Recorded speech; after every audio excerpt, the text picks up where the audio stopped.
The Nissan Leaf has been around for nearly 15 years and this gets a brand new look, but looks aren't everything. We gotta dive inside and see how this thing drives. The Nissan Leaf is a pioneer of mainstream EVs as it's been around since 2011 and now enters its third generation with some flair for the 2026 model year. It started off as a small frumpy hatchback and has evolved into a crossover, but I think it looks like a lifted sedan like the Toyota Crown. Don't quote me on that. This crossover rides on the same EV dedicated platform as the Nissan Ariya and has a drag coefficient of 0.26 thanks to a sculpted hood, active grille shutters, flush door handles, flat underbody, and aerodynamic wheels. Style points are awarded for this striking two-tone sea breeze blue pearl exterior color, the stacked rectangular lighting elements in front, a duckbill spoiler in the rear, and some pretty cool taillights on my top-of-the-line platinum grade tester. And yes, these LED signature 3D taillights, they look great, and I like how they incorporate the 2.3 Nissan. Yeah, that's cool and all, but these only come on the top trim. Have you seen the other taillights? Yeah, they're a little different. The Leaf will have two battery options. The first being a 52 kilowatt hour battery that I have no information on, thanks Nissan, so let me tell you about the 75 kilowatt hour battery that will be available at launch. Both batteries are liquid cooled, and the 75 kilowatt hour version pushes out up to 214 horsepower and 262 pound-feet of torque. And with that torque number and this being an EV, it's instantaneous and albeit it can be a little bit fun for the Leaf. Now, you don't need that much power because you're probably going to be using this as a commuter car, but it's kind of cool to know that you can have some fun with it. And I'm pretty sure Nissan is going to come out with a Leaf Nismo edition, but we'll see if they do that. But I'm watching you, Nissan. But besides that, you can merge onto a highway really easily, but just make sure you don't come up on somebody too fast because these brakes feel squishy. I wish they would give it a more genuine feel because they feel very artificial. But if you are into regen braking, you can adjust that with these paddles on the back of the steering wheel, and it goes up to level 4, and there's no one pedal drive mode. I know that's a deal breaker for a lot of people, but they do have this E-step, which does give you a more aggressive regen braking, but to come to a complete stop, no, there's no one pedal drive mode. You only have E-step and the brake hold function, which is actually located right here. I was looking for it earlier, but it's down by your left knee. Just keep that in mind. The new Leaf has a 3-in-1 powertrain which combines an integrated motor, inverter, and reducer and will only be available in front-wheel drive form. Base models with the 75 kilowatt hour battery can achieve up to an EPA estimated 303 miles of driving range.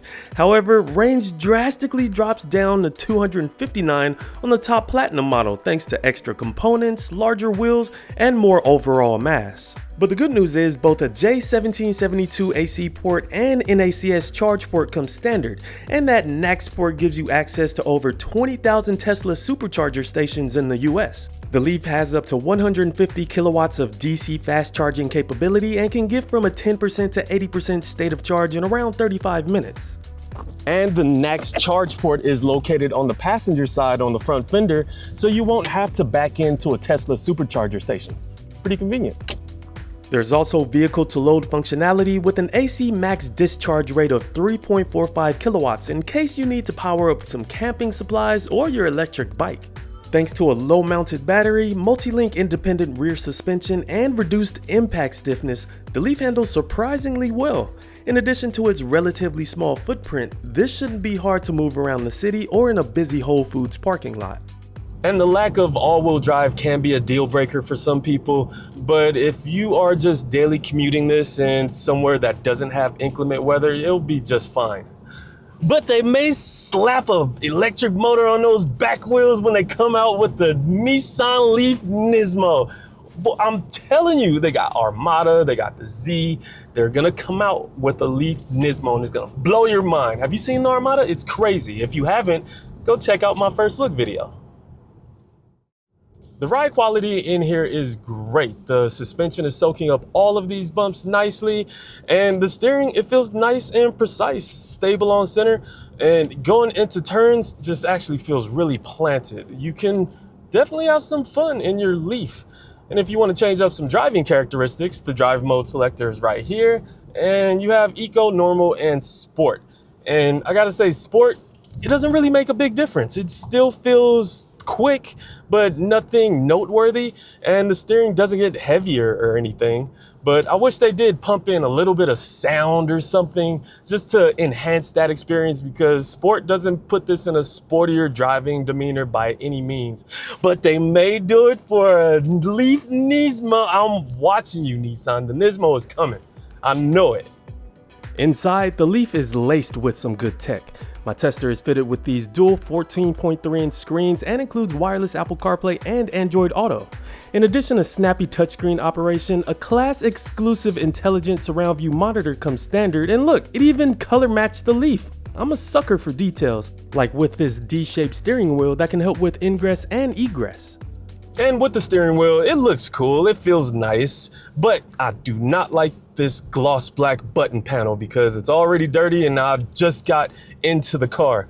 And I kind of like the little rolly dial on the right side. It goes in the direction of your thumb and it operates the digital gauge cluster, which is configurable. It gets the job done. It's nice and clear and it's big. You get these dual 14-inch screens on this top trim, and the infotainment screen, fairly intuitive, easy to work, and it has Google built in, so you can access Google Maps, Google Play, and Google Assistant. Let's see if it works. I'll try it out. Hey Google. Hey Leaf. Hey Google. Okay Google. Yeah, pre-production car. Just keep that in mind. Maybe Google wasn't feeling my voice, but my colleague / drive partner and KBB editor Matt Deegan was able to access Google Assistant on the steering wheel via a glossy button. Sirius XM, channel 32. Sorry, I don't understand. Well, I can't make it more clear. Tune to channel 32, Sirius XM. Streaming U2X radio from SiriusXM, music, sports, and news. Thank you. As for seating, base models include cloth upholstery, but my platinum model tester gets these zero gravity seats covered in a synthetic leather made of recycled material called Tailor Fit, with Bose speakers in both headrest and power adjustability for only the driver. Nissan kinda skimped out on the passenger side because it only has manual adjustability.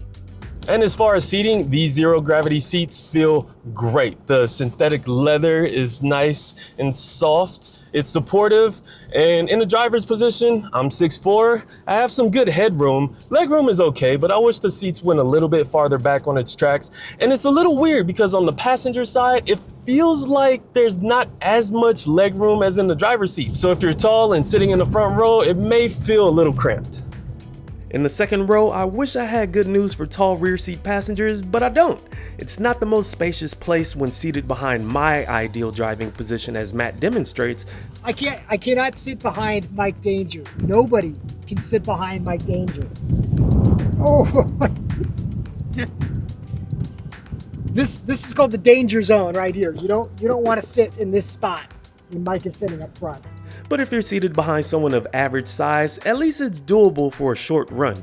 Keep in mind, if you have larger feet, there's not much space to place them under the front seats. The good news is at least there's some rear seat vents, USB-C charge ports, available heated rear seats, a household style outlet, and 20 cubic feet of space behind the second row so you can put your shoes back there. You'll also find a 2-tier shelf system for added functionality, a household outlet, and latches to fold the seats down, expanding cargo room to around 55.5 cubic feet. Lift the Leaf's hood and you won't see a front trunk, and that's because the HVAC components have been pushed forward to allow more passenger space. So if you need additional space for smaller items, you gotta go inside. As far as the materials in here, they're pretty nice. You have this fabric up top, these synthetic leather seats that I mentioned that feel good, and you have this two-tone color scheme. But there is a little bit of gloss black scattered in the most high touch point areas. Hey, Nav, I'm trying to explain gloss black. So you have it on your volume knob, on the camera, and your tuning switches. You also have it on your Windows switch gear, and honestly, that's about it. Good job. Oh, and your steering wheel that I mentioned. But you also have some hard, scratchy plastics on the top of your dash, which doesn't really sound or look the best because it gives you a little bit of a glare in the right light. But at least there is some storage options, like this hidden compartment right here next to your glove compartment that's actually kind of small. And so is this center compartment, which is really small, but you can store your phone right here up front, which is nice. Or you could put it with the wireless charging. And there's also a sunglasses compartment right next to this, I guess, electrochromatic roof that displays the Leaf sign on the back seats and the right light. Oh my goodness, navigation. I'm trying to do stuff. But yeah, the electrochromatic roof, nice touch. So it's a mixed bags with materials and with the gloss black, but it's actually a cool looking interior. And I gotta applaud Nissan with the noise isolation because it is nice and quiet. Even when you're at highway speeds, there's not a lot of road noise coming in. Good job. As far as visibility, going straight forward, it looks good. But keep in mind, if you're taller, your sight line is gonna be a little bit higher up on this windscreen. And thanks to this low slung hood, there's not a lot of car to look out of. And over my left and right shoulders and the front rows, it looks good. But going behind me, yeah, that pillar back there is definitely compromising my vision. And the glass going directly behind me, there's not a lot of it. It's a little bit of glass real estate back there. But thankfully, there's plenty of safety features to keep you that much safer. The Leaf comes with Nissan Safety Shield 360, which includes features like automatic emergency braking and lane departure warning, but will only come with Pro Pilot Assist 1.1, which is not a hands-free highway driving system, but rather adaptive cruise control with lane centering, so you gotta keep your hands on the wheel and eyes on the road. So the new Nissan Leaf is pleasant on the road, but yeah, they did cut some cost in the interior, and let's see how that affects pricing. From what we know, there will be an S-grade Nissan Leaf, but for now, at launch, a Nissan Leaf S Plus model with the larger 75 kilowatt-hour battery and 303 miles of driving range starts at $31,485, and that reflects destination costs. And fun fact, when the first generation Leaf came out, it was more expensive than this generation's base price. Go figure. A Leaf SV Plus trim with two-tone paint options, larger wheels, heated front seats, the dual 14.3-inch display, wireless charging, and 288 miles of driving range starts at $35,725. And for the fanciest Leaf with 3D taillights, headrest speakers, and dimming panoramic roof, the Platinum model begins at $40,485. If you're in the market for a compact EV crossover like the Nissan Leaf, or if you want something a little spicier like the Hyundai Ioniq 5N, or maybe even the Nissan Leaf Nismo that might come out, I'm watching you, Nissan, I know it's coming. Go on kbb.com and get a fair purchase price. kbb.com, click the link above for more details. The Nissan Leaf will look to compete with other small EV crossovers such as the Hyundai Kona EV and the Kia Niro or Niro. The third generation Leaf will be built in Japan and goes on sale in the fall of 2025. The new Nissan Leaf, it gets more range, comes in at a competitive price, has plenty of tech, it's easy to drive, and it looks way better. And if you have passengers that are under 6 feet tall, they can fit in the back seat. And if all that sounds good to you, check one out for yourself.